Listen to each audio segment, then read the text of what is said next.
Hi, ഇന്ന് ഞാൻ വന്നിട്ടുള്ളത് ഒരു അടിപൊളി മാക്കറോണി റെസിപ്പിയുമായിട്ടാണ്. പല ആളുകളും പല രീതിയിലാണ് മാക്കറോണി ഉണ്ടാക്കുന്നത്. ചില ആളുകൾ ക്രീം ചേർത്തിട്ടുണ്ടാക്കും, ചില ആളുകൾ സോസ് ചേർത്തിട്ടുണ്ടാക്കും. ഓരോരുത്തരുടെ മസാലയുടെ ചേരുവകൾക്കനുസരിച്ചിട്ടുണ്ടാവും ആ മാക്കറോണിയുടെ ടേസ്റ്റ്. ഇന്ന് ഞാൻ കാണിക്കുന്ന മസാല തീർച്ചയായിട്ടും നിങ്ങൾക്ക് ഇഷ്ടപ്പെടും. കിഡു ടേസ്റ്റാണ്. അപ്പോൾ നമുക്കിത് എങ്ങനെ ഉണ്ടാക്കാമെന്ന് നോക്കാം.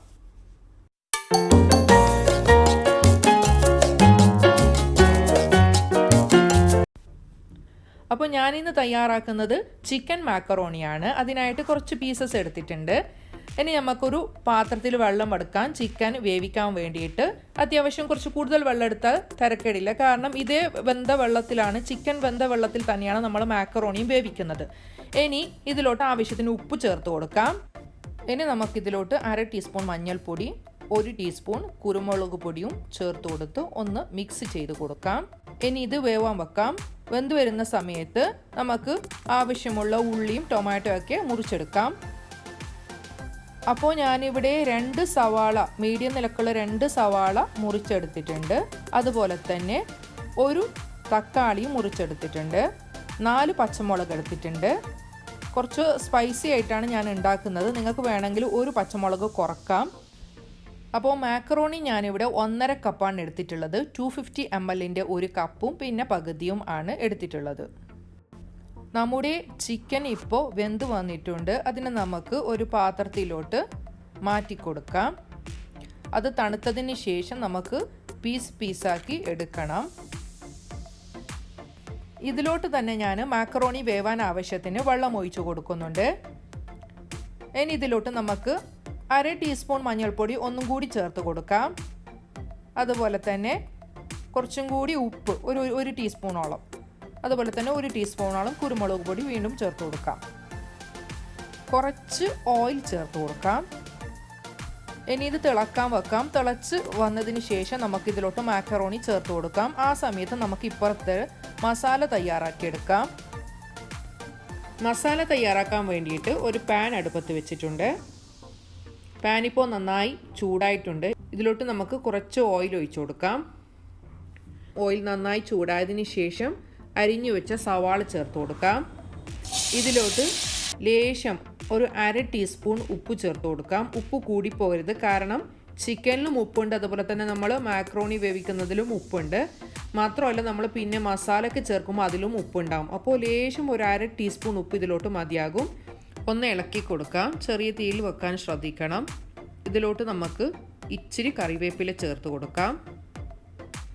ചെറിയ തീയിൽ വെക്കാൻ ശ്രദ്ധിക്കണം.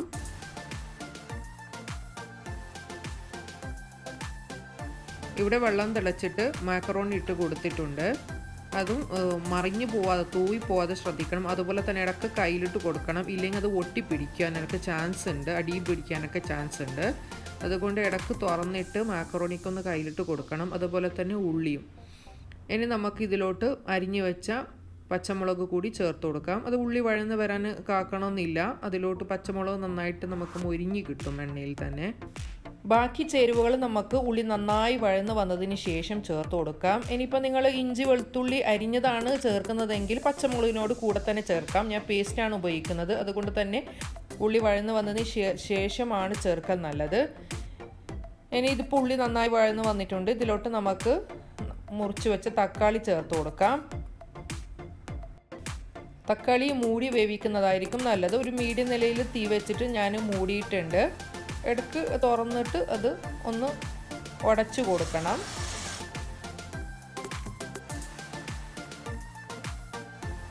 ഈ സമയത്തൊക്കെ നമുക്ക് അപ്പുറത്തുള്ള മാക്രോണി ചെക്ക് ചെയ്യണം.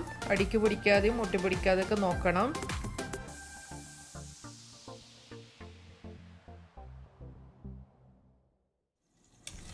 നമ്മുടെ തക്കാളി വെന്തിനോ നോക്കാം. ഒന്നും കൂടി ആവാനുണ്ട്. കുറച്ചും കൂടി ഉടച്ചു കൊടുത്തിട്ട് വേവാൻ വെക്കാം. ഇപ്പോൾ തക്കാളി അത്യാവശ്യം വെന്ത് വന്നിട്ടുണ്ട്. ഇനി നമുക്കിതിലോട്ട് ഇഞ്ചി വെളുത്തുള്ളി പേസ്റ്റ് ചേർത്ത് കൊടുക്കണം. ഞാനിവിടെ 1 ടീസ്പൂൺ ഇഞ്ചി വെളുത്തുള്ളി പേസ്റ്റാണ് ചേർത്ത് കൊടുക്കുന്നുള്ളത്. നന്നായി മിക്സ് ചെയ്യാം. ഇനി ഇതിലോട്ട് നമുക്ക് ഇച്ചിരി ഗരം മസാലപ്പൊടി, ഒരു 1/2 ടീസ്പൂൺ ഗരം മസാലപ്പൊടി, ഒരു 1/2 ടീസ്പൂൺ ഷാൻ ബിരിയാണി മസാല ഈ മാക്രോണിക്ക് നല്ല ചേർച്ചയാണ്. അതുപോലെ തന്നെ ഇച്ചിരി ജാതിക്ക പൊട്ടിച്ചത്, ജാതിക്ക പറയുന്നത് നമ്മൾ ഗരം മസാലയിലൊക്കെ ഉണ്ടാകുന്നൊരു വലിയ കായ ഉണ്ടാവില്ലേ, അത് പൊട്ടിച്ചത് ഇത്തിരി ചേർത്ത് കൊടുക്കാം. ഇതും ഇതിന് നല്ല മണമാണ്. അതുപോലെ തന്നെ നിങ്ങളുടെ കയ്യിൽ ക്യാപ്സിക്കം ഉണ്ടെങ്കിൽ അതും കൂടി ചേർത്ത് കൊടുക്കാം. എൻ്റെ കയ്യിലില്ല, അതും കൂടി ഈ മാക്രോണിക്ക് നല്ല ചേർച്ചയാണ്. ഇനി നമുക്ക് പീസാക്കി വെച്ചിട്ടുള്ള നമ്മുടെ ചിക്കൻ ചേർത്ത് കൊടുക്കാം. നന്നായി മിക്സ് ചെയ്ത് കൊടുക്കാം. നമ്മുടെ മാക്രോണി ഇപ്പുറത്ത് വെന്ത് വന്നിട്ടുണ്ട്. ഇതിന് നമുക്ക് ഒരു കണ്ണൻ കയ്യിൽ, അതായത് ഇതുപോലത്തെ കണ്ണുള്ള കയ്യിൽ ഇത് ഉപയോഗിച്ചിട്ട് ഇപ്പുറത്തോട്ട് മാറ്റാം. നല്ലോണം ഡ്രൈ ആക്കണ്ട, ഇച്ചിരി വെള്ളത്തോട് കൂടി തന്നെ ചേർത്ത് കൊടുക്കാം. നല്ലോണം ഡ്രൈ ആയെങ്കിൽ അത്ര ടേസ്റ്റ് ഉണ്ടാവില്ല. ഇനിയിപ്പോൾ നിങ്ങൾ അരപ്പയിലോട്ടാണ് മാറ്റുന്നതെങ്കിൽ അതും നന്നായി വെള്ളം മാറാൻ കാക്കണ്ട. അതിനു മുമ്പേ നമുക്ക് ഈ മാക്രോണി ഇതിലോട്ട് ചേർത്ത് കൊടുക്കാം. ഇത് നമുക്കൊന്ന് നന്നായി മിക്സ് ചെയ്തിട്ട് ഒരു 2-3 മിനിറ്റ് ഒന്ന് മൂടിയിട്ട് വെക്കണം. അപ്പോൾ ഫുള്ളായിട്ട് ഡ്രൈ ആയിപ്പോവും, പിന്നെ ആവിയിലും ഡ്രൈ ആയിപ്പോവും. അപ്പോൾ അങ്ങനെ ഒന്നും ആവാതിരിക്കാനാണ് അങ്ങനെ ചെയ്യുന്നത്. ഇച്ചിരി നനവോട് കൂടിയിട്ടാണ് ഇത് തിന്നാൻ ടേസ്റ്റ്. ഇനിയിപ്പം മൂടി വെക്കുമ്പോൾ നിങ്ങൾക്ക് മല്ലിയില കൂടി ചേർത്ത് കൊടുക്കാം. 2-3 മിനിറ്റ് കഴിഞ്ഞ് നമുക്ക് തീ ഓഫ് ചെയ്യാം. അപ്പോൾ നമ്മുടെ മാക്കറോണി തയ്യാറായിട്ടുണ്ട്. വളരെ ടേസ്റ്റിയാണിത്. കഴിയുമെങ്കിൽ ഇതുപോലെ ഒന്ന് ഉണ്ടാക്കി നോക്കുക. നിങ്ങളുടെ അഭിപ്രായങ്ങൾ കമൻറ്റ് ബോക്സിൽ അറിയിക്കുക. പുതിയൊരു വീഡിയോയുമായി വരുന്നവരേക്കും ബൈ ബൈ.